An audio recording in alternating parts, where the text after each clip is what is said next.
+2 class. देखो यहाँ पे आज हमारे पास है equivalence relation. A relation R in A said to be equivalence relation if and only if R is reflexive, symmetric and transitive.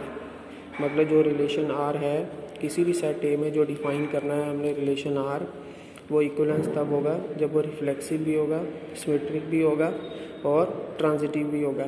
चलो इसके साथ रिलेटेड एक एग्जांपल देखते हैं।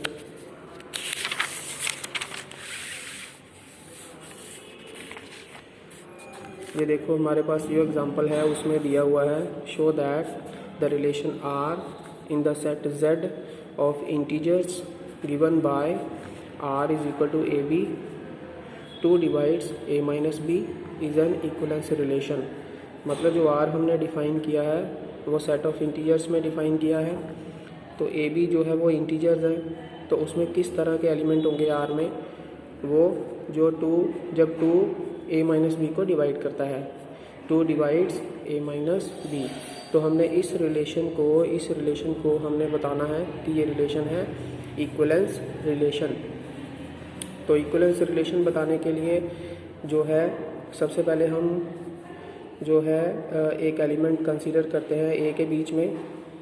अब ए के बीच में हम कोई एलिमेंट ए लेते हैं सपोज, तो अगर हम सेम एलिमेंट लेते हैं ए और ए, तो वो आर को बिलोंग कब करेगा, जब ए माइनस ए ज़ीरो होता है, ए माइनस ए ज़ीरो। अब जो 2 है वो 0 को डिवाइड करता है, 2 जो है वो 0 को डिवाइड करता है, तो इसका मतलब क्या हुआ, आर जो है वो क्या हुआ, रिफ्लेक्सिव रिलेशन।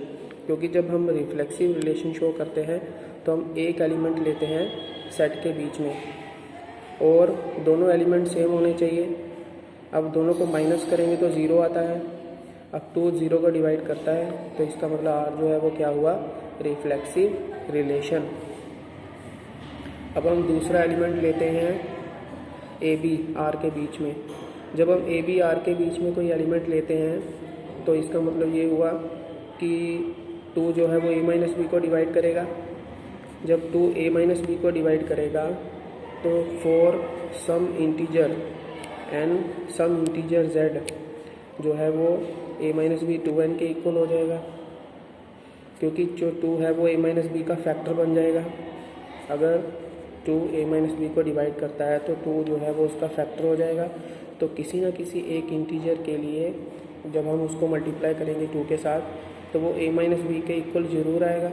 इसका मतलब a minus B equal to 2n।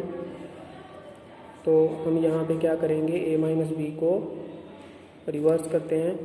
यहाँ इसका माइनस जो है कॉमन लेके वो माइनस इस तरफ चला जाएगा, तो ये बन जाएगा b माइनस a। तो इसका नेगेटिव साइन इधर जाएगा तो ये बन जाएगा -2n।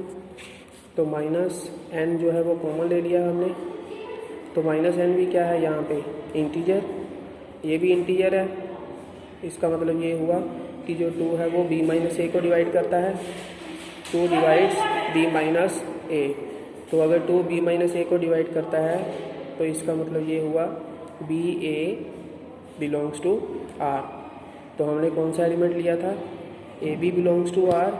तो हमने जो प्रूफ किया है वो ये किया है कि B A belongs to r। तो इसका मतलब ये हुआ r इज़ सिमेट्रिक। कोई भी एलिमेंट लेते हैं r के बीच में, अगर उसका रिवर्स भी r को बिलोंग करता है तो इसका मतलब ये हुआ r इज़ सिमेट्रिक। अब नेक्स्ट जो है वो हम प्रूफ करेंगे कि r जो है वो ट्रांजिटिव भी होता है। तो उसके लिए हम 2 एलिमेंट लेंगे, A B B C belongs to r। अब ए बी अगर r को बिलोंग करता है तो A B 2 divides a minus B, और अगर बी सी आर को बिलोंग करता है तो 2 divides b minus C also. अगर 2 इसको डिवाइड करता है तो इसका मतलब ये a माइनस बी 2n1 के इक्वल होगा और b माइनस सी 2n2 के इक्वल होगा for some integers n1 n2 belongs to z। तो n1 और n2 जो है वो इंटीजर्स है यहाँ पे हमारे। अब इन दोनों को प्लस करेंगे, हम दोनों को प्लस करेंगे तो लेफ़्ट साइड हमारे पास आ जाएगी ये a minus B plus b minus C, और राइट साइड में क्या आ जाएगा, 2n1 प्लस 2n2। अब b और b कट जाएगा हमारे पास, तो यहाँ लेफ़्ट साइड में रह जाएगा a माइनस सी, और राइट साइड में हमारे पास 2 जब कॉमन आ जाएगा तो ब्रैकेट में आ जाएगा n1 प्लस n2। अब जब n1 और n2 जो है वो अगर इंटीजर्स हैं तो उनका जो सम है वो भी इंटीजर्स होगा, तो n1 प्लस n2 भी इंटीजर्स है। तो अगर ये इंटीजर है हमारा तो इसका मतलब क्या हुआ कि 2 डिवाइड्स a माइनस सी। अब 2 अगर a माइनस सी को डिवाइड करता है तो इसका मतलब जो ac है वो r को बिलोंग करेगा। अब ac r को बिलोंग करेगा, इसका मतलब क्या हुआ, इसका मतलब ये हुआ कि अगर ab r को बिलोंग करता है, bc r को बिलोंग करता है तो रिलेशन ट्रांजिटिव होता है। मतलब जो ac है वो r को बिलोंग करता है, तो मतलब r इज़ ट्रांजिटिव। तो r ट्रांजिटिव है तो फ्रॉम 1 to 3 मतलब तीनों रिलेशन से हमें ये पता चला, रिलेशन 1 से, रिलेशन 2 से और रिलेशन 3 से हमें ये पता चला कि जो r है वो क्या है, इक्वलेंस रिलेशन।